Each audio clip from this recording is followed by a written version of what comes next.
guys, good morning! When do I get Filipino hospitality? Oh, that's a fake one for the camera. You see that? You see that? Crazy. Bisita karon guys, na atay vlog karon atong content for today is kuan ka na ay mag-init karong panahon na. So, una, maayong buntag ninyong tanan, maayong buntag. Kung ba na nagpamahang hilo to my vlog.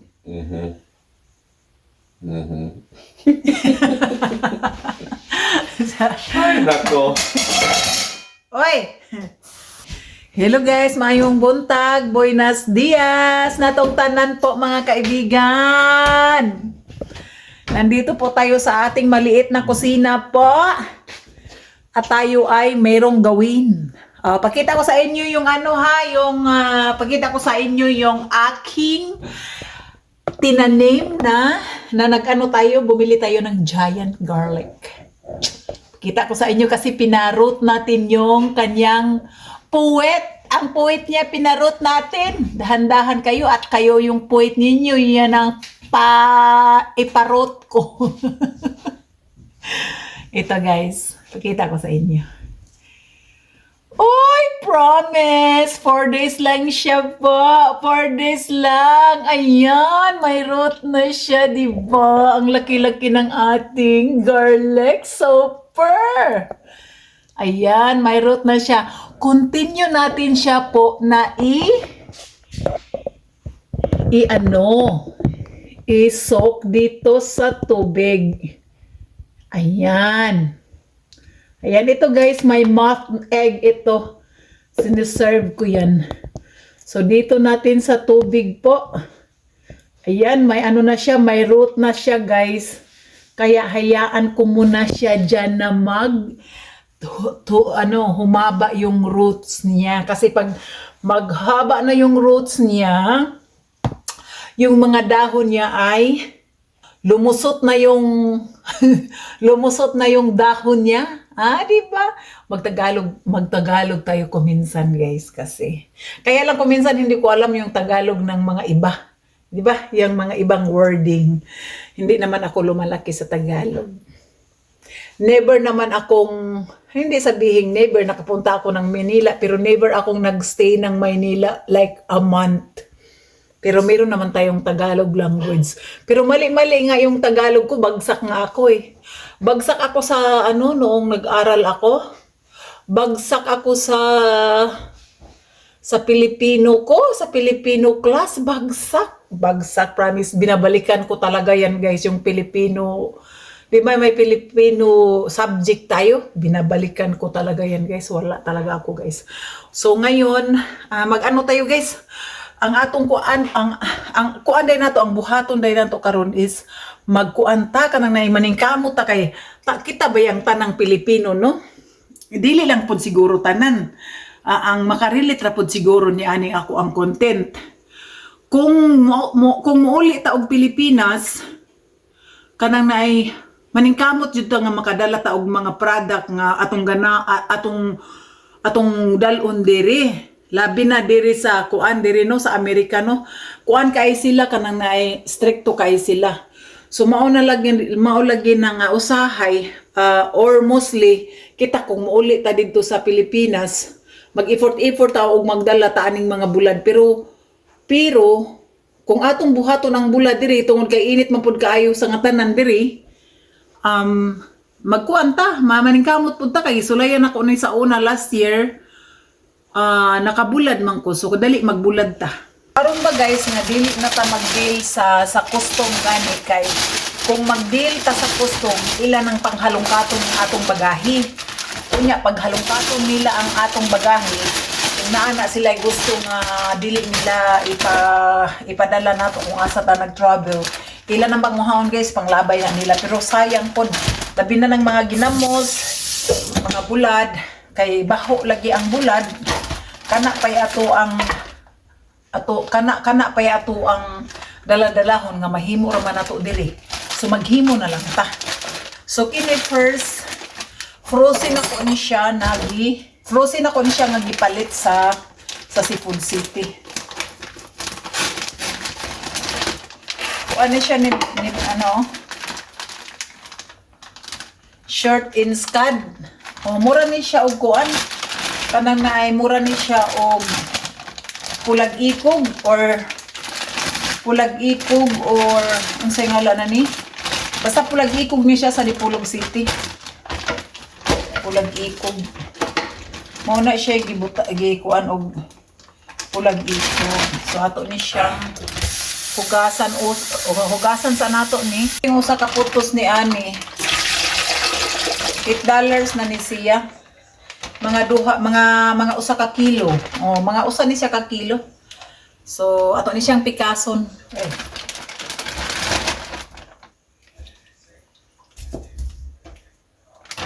Ako ni siyang gidifrost gabi kagipalit na ko ni siya. So kani siya duha ni siya ka kilo.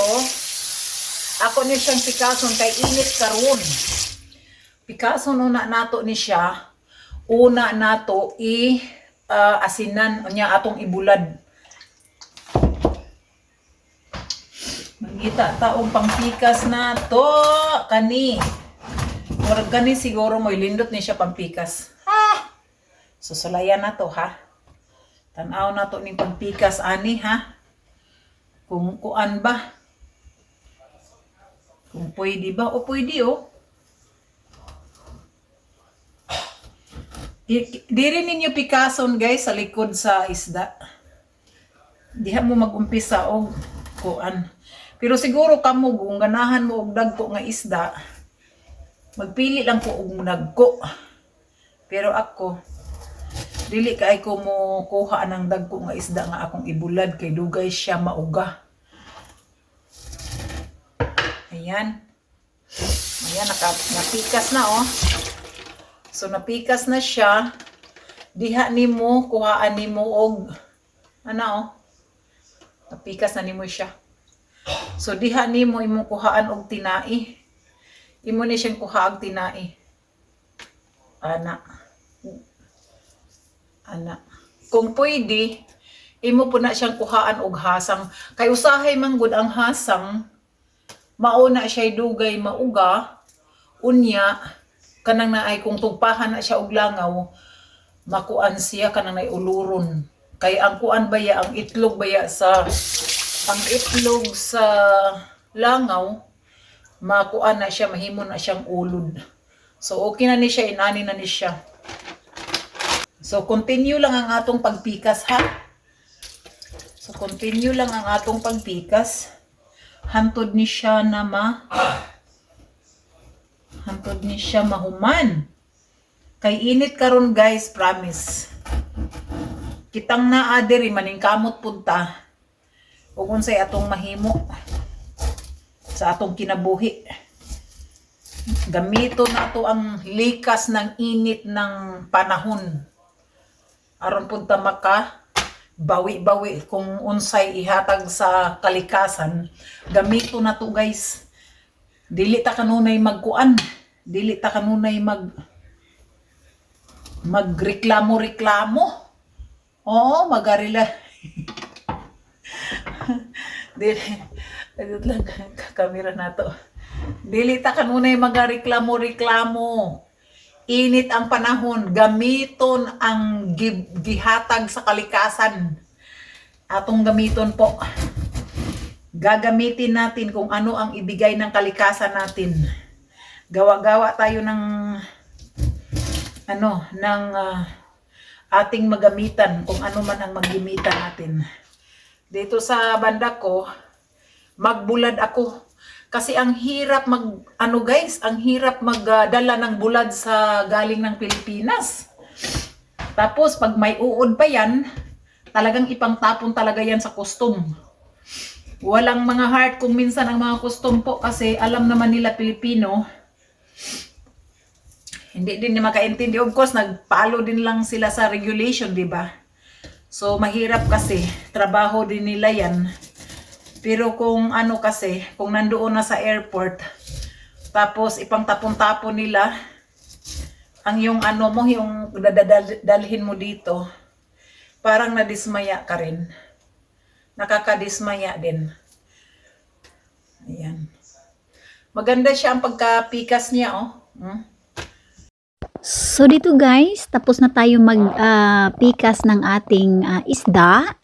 So iyon na nga po, hinugasan natin ng maigi at saka lagyan na natin ng asin po ito. Kailangan nating hugasan ng maayos guys kasi yung amoy ng isda, diba? Ang laki kaya ng mga ilong ng mga langaw guys, promise. Kaya ito yung ipag-ready natin po. At saka mag-aramihan ang asin kasi gusto ko rin sa buwad. Pero daghan po siya og asin kay murag tinuod po siya na buwad kay usahay manggod kung dili siya kanang naay parat. Dili na ko prefer na kinahanglan na agyud siya asin kay kung mura og parat masyado nimong parat ang imuhang timpla, pwede mo man hugasan bago mo yan lutuin, diba? Kaya guys, dalian na natin kasi itong bunggang-bungga ko guys na isda guys, promise kailangan ko nang ibilad kasi ang araw, naunahan na tayo guys, Diyos ko po, naunahan na tayo sa at saka ang baho dito kasi may mga kasama ako dito guys na alam niyo ba, yung mga kasama ko dito, wala silang paki sa ginagawa ko, basta yung gagawin ko, close nose na lang talaga yan sila guys. Ayun, dito na tayo sa labas. Gagawin na natin yung ating bilaran. Ayun, meron akong screen na ipaglatag ko dito sa mainit na simento. Yung simento guys, nilagyan ko siya na plastic bago ko inilagay ang screen. Yung screen ko dito, tapos ayan, pinag-straight ko pa yan kasi parang hindi naman maglokso-lokso yung ating isda guys, ay patay na nga, tapos maglokso-lokso pa yan. Bantayan natin guys dito po, na-experience ko dito sa labas namin guys, na isang araw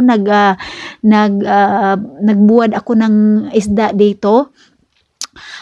Guys, kinain naman siguro ng raccoon guys, makulang man binilang ko yung isda ko guys na nabilad ko, tapos yung natuyo na siya guys, alam mo ba, kulang siya ng 3. Bakit kinain ng raccoon guys? Bambantayan pala natin ito kasi kinakain ng raccoon. Kaya ito, dito ko nilagay sa bandang gilid na makita ko sa sliding door talaga kasi ang init Ayan guys, nag-ready na tayo. Kaya happy good day tayo guys ngayon kasi mainit talaga ang panahon ngayon. Tingnan nyo.